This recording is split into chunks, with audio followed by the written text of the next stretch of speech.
One thing that I always got a bang out of listening to when you told me was about the blizzard of 1888. You seem to remember it so vividly. Could you tell me that again, or relate some of the incidents in relation to the blizzard?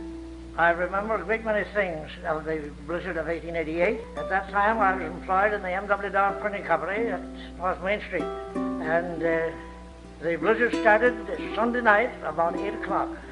I went to the Episcopal Church at 7, and there was no snow. When we came out at 8, it was just commencing to snow.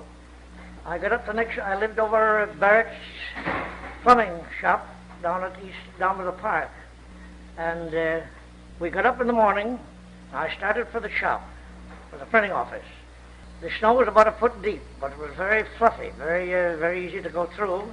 And when I got up at the printing office, all of the help were standing outside waiting for Jack Murphy, the manager, to unlock the door. Jack was about a half an hour late, and when he got there, he'd forgotten his key. So it was up to the printer's devil, that being myself, to go over to his house on Cottage Street and get his key. Now he says, make it snappy and run all the way. And like a fool I did. I was almost in when I got there. I started to run back, but I didn't run but a little ways. I walked the rest of the way. He unlocked the door and we went to work. About 10 o'clock, the wind commenced to blow, and it got terribly dark, enough so that we had to light the lights. When it came about noon, they got their heads together, and the different ones said they'd never seen anything like it. How are we ever going to get back? It was suggested that we work till 1 o'clock and then go home and not come back, which we did. There was 2 men. We had, I think, a half a dozen girls, and there was 2 men that one on each side of the girls to get them home, and we only just made it. There were a great many. The account you just heard by Albert Hunt, a worker for the Dowd Printing Company in Connecticut, recalls the most famous snowstorm in American history, the blizzard of 1888. Occurring from March 11th to March 14th, the storm has acquired an almost legendary status. Although there have been many heavier snowfalls, as well as significantly lower temperatures, the blizzard's combination of inclement conditions has been unmatched in more than a century. The U.S. Weather Service defines a blizzard as a storm with winds of more than 35 miles an hour and snow that limits visibility to over 500 feet or less.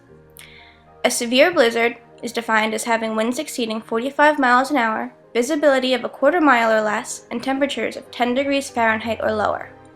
The Great White Hurricane, as it was called, paralyzed the East Coast from the Chesapeake Bay to Maine.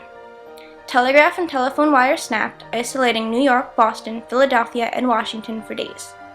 200 ships were grounded, and at least 100 seamen died. Fire stations were immobilized, and property loss from fire alone was estimated to be at $25 million.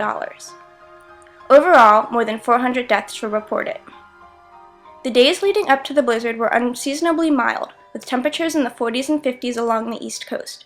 Torrential rains began falling, and on March 12th, the rain changed to heavy snowfall. Temperatures plunged, and a ferocious wind began. The storm continued unabated for the next 36 hours.